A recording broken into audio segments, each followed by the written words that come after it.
So I'm Ed Holloway, I'm commentating here at the Military Booklow Enskade for 2011, and I'm joined by Rachel Wakefield, who's writing here for eventing. Rachel, firstly, welcome to Holland. Cheers. Cheers, Ed. Thank you very much. You can have a drink as well if you like. Now, Rachel, on a serious note, Booklow, we've all been coming to for many years, and this year, 2011, again the bar's been set higher and higher. We're just looking into the main arena. They've done an incredible job here. Yeah, amazing. Absolutely amazing. And they've set the bar, literally. We've got the bar over there for the general public, and the sponsors bar, which is over to the left there, is absolutely incredible this year, isn't it? Yes. Grolsch, once again, our title sponsors, and well done, Grolsch, because it's a truly impressive competition here. The best in the world have come.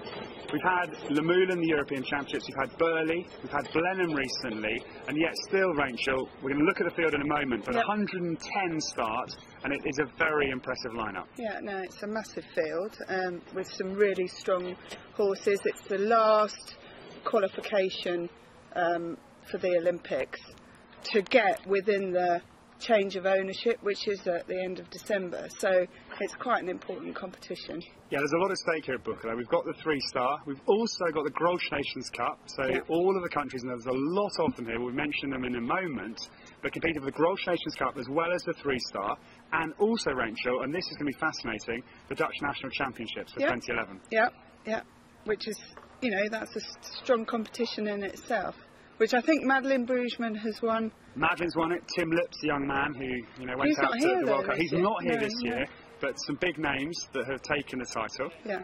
And Rachel, we're going to have a little look now at the runners and riders, because where do you start? We're going to start with Sweden, and the first out tomorrow in the dressage, and he'll trailblaze Ludwig Svennesdahl. Yeah. He was a bronze medal winner at Malmo in the Swedish Nationals. He's got 2 horses and he's pretty classy.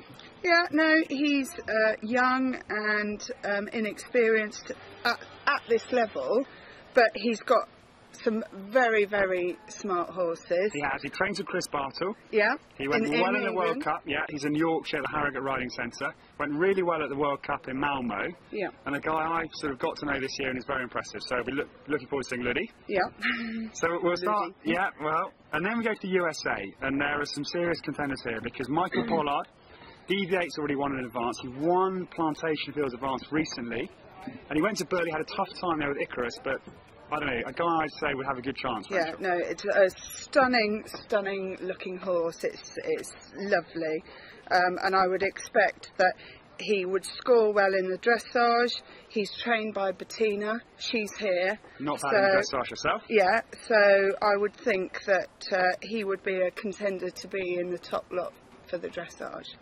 And then we'll look to Boyd Martin. He was 7th at Burley with Neville Bardos, had that awful barn fire. Yeah. Went to World Games as well in Kentucky, and he's got 2 rides, Rachel. Yeah. Remington was 2nd at Plantation, again in the 3-star. Yeah. And again, you'd have to say would have a realistic chance of winning. Yeah, no, I've marked him down on my list as one of the strong horses for the competition. He's also got interestingly, a French horse that he bought from Aurelian Khan, who he's also here, yeah, I mean, I wouldn't know that he would be as strong in the dressage phase, but very good cross-country horse, quite a strong horse, so it'd be interesting to see how that horse goes. And then talking of strong cross-country horses, we come to Sana Siltacorpi, Lucky Accord. I don't know it at all. But I think it won't be far away, Rachel. Is it the grey horse? It's a bay. Oh, right. It's okay. Sana went to the Europeans in Fontainebleau. She went to Le Moulin as well. And we'll see. But I think we'll be a contender. And then we come to New Zealand.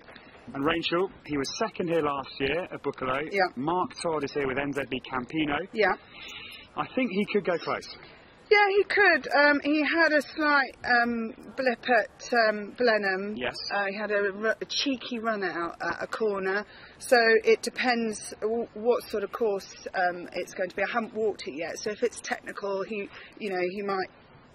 might have a cheeky run out again, but he will be strong in the dressage, and it's a good jumper. So I'll be excited to see Mark. Yeah.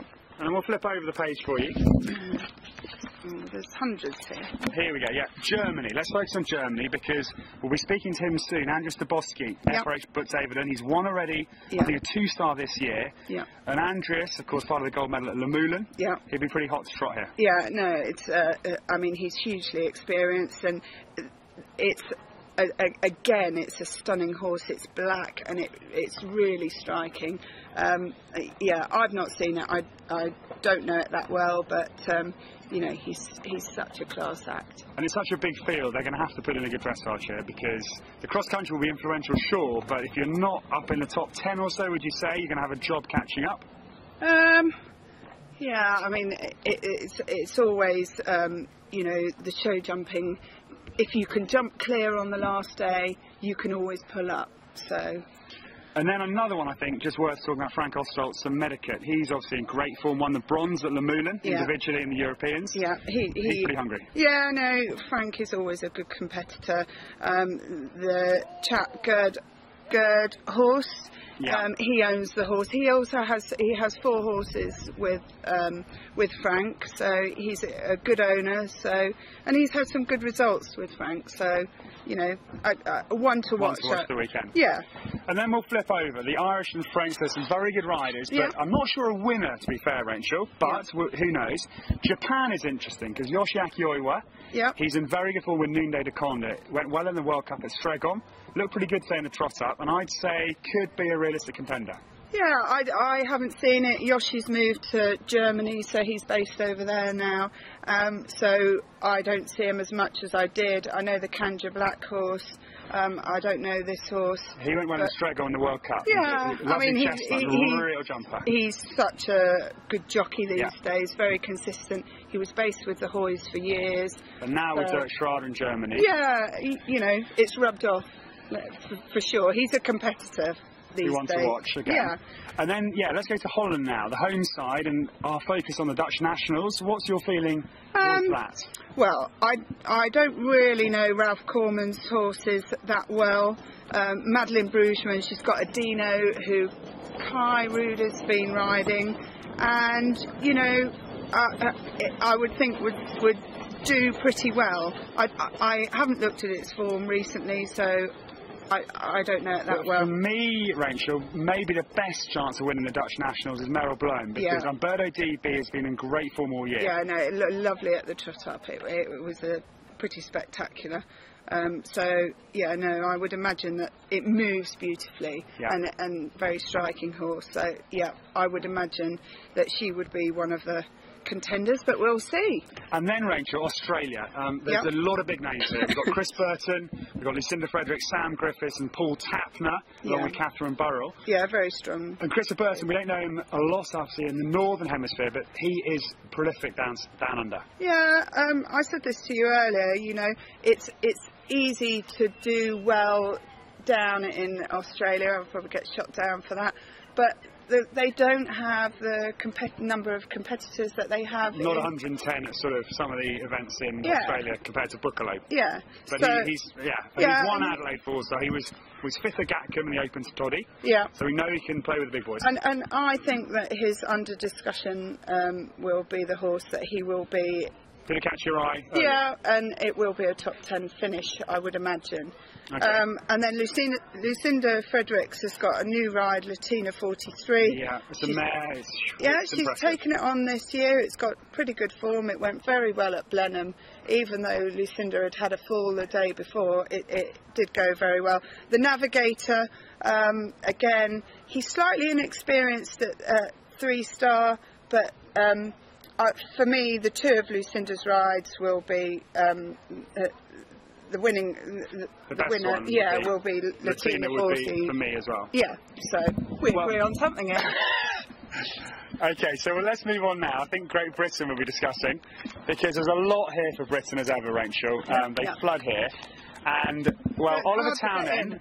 Yeah, Ollie missed the trot up. Yeah, he missed 2 flights, I'm told. It's incredible. No. Yeah, he missed 2, I've now heard. He had a good time at Express Eventing. But Arctic Mouse looked lovely. Yeah, he looked lovely, but he was... JP Sheffield trotted him up. And a lot of trotting up JP. Yeah. He was very strong and towed JP down the runway, so to speak. And yeah, I've just seen him working, and he looks pretty smart. And Oliver, by his standards, hasn't had a great year. He's, you know, obviously won Burley in badminton in 09. It's been a bit frustrating for him, I would say. He's had moments, but you think he's pretty hungry now. He's always a competitor. You know, he's always somebody that wants to win. So, you know... Yeah, give him a sniff of the Grosh sort of winning prize and he'll be all over. Yeah, absolutely. He hasn't won here at Buccleuch before, so no. be hungry. No. Where else? I think Checkers Playboy, that will do a very good dressage test. Has had slightly sporadic form. Wouldn't know. D, Hankey. She's a very stylish jockey. Yeah, no, she's doesn't lovely do a lot rider. above the saddle and really steady. Yeah. Former pop singer. Yeah, she was. She was in a girl band. And then we've got Emily Baldwin with Drive Time, and I think that she will She'll pull the stops out in the dressage. She went very well at badminton. Yeah. Obviously had a tough time cross country, but at a 3-star, she needs to sort of right the year, doesn't she? And could be a realistic chance. Well, she's just coming back. She's just broken her. She's recovered from a broken leg. Right. And so she's been off. She ran him the other day. He won a 2-star, I think, or an open intermediate section at South of England. So in form. Yeah, so, you know, and he's such a lovely horse. So, and, you know, she's dropping him down a level, so he'll probably be very, very competitive and will be in the top 10. Okay, and Rachel, let's talk about Zara Phillips. Yeah. Great to have her here in Buccleuch. Yeah, and Lord Lorries is stunning. Yeah, and she's having a good season, good end of season. Well, because she won Ballindennis at 3-star, hasn't won an international for a long time with this horse. Yeah. Right, so she's hot. Yeah, no. I'm in on good form. Let's clear that up. We've just seen her working at the horse, and it is such a stunning mover. And she bought the horse. The horse came from Sandra Overt. Who was the silver medalist at Lemuland, so she's beautifully produced. Yeah, she's got that lovely Opgun Louvet. So, and Zara's quietly worked away with this horse, and you know, I think that she's now forming a really good partnership with him. And High Kingdom went really well at Burley, so looking to 2012. Yeah, no, I think she's going to be in the team. Great. I wouldn't exciting. know. Yeah, no, I wouldn't know, but I'd be really happy if it was. And then the other one that jumps off the list for Britain is Treefers and Emily Parker. She's won a gold for the young riders at the European level, so has got a lot of form in the dressage. We know you can jump well. Yeah, and I marked her down because I feel that she'll either excel and carry on her form as she's been going. We'll have too many Grosh. Well, you know, it'll be interesting to see her compete against the best in the world that are here. So it's a real sort of, a time where she can break through, hopefully, into senior level and say, I'm here, I've done that, and here we go again. So, so I think she could, certainly on the flat. She's very good on the flat, isn't she? Yeah. So that's pretty much Britain done. And, well, we then go to Belgium and Russia. Now, there's nobody jumping off the list for me, but who knows, Rachel? Well, you know... Yanni Debochet, he's in pretty good form. Joris van Springel again. Yeah, Joris, he always does a great job, and he's very experienced, but I don't know the horse too well, so I can't... We'll reserve judgment. Yeah, no, I wouldn't think he would be in the top 10, but who knows, I could be wrong. Okay, Rachel, it's the last word. We're looking forward to dressage tomorrow. 2 long days to ground jury. Yeah. And, well, there's a lot going on here otherwise. And now I have just been out there watching. Zara stood out for me, but there is a black stallion, and we've been flicking through them. Pavel, Spisak and Barrett, now think about it. Yes. It is Pavel. And it is stunning. It is stunning. I would hope. Well, so now, Rachel, just to tie down here, are you backing a Polish winner here? After the dressage, okay. Maybe, I don't know. But Emily Baldwin, I would think. That's your out-and-out winner. That's your favourite. Yeah, but she would pull it out of the bag for the dressage. Okay. So. Well, I'm going to back Mark Todd. He was second last year. Yeah. I think Toddy's going to do it with Campino, but we'll see. Okay. All right. Cheers, Great. Thanks for talking to us, Rachel. That's all right. And we'll look forward to seeing you guys again. Yeah. See you.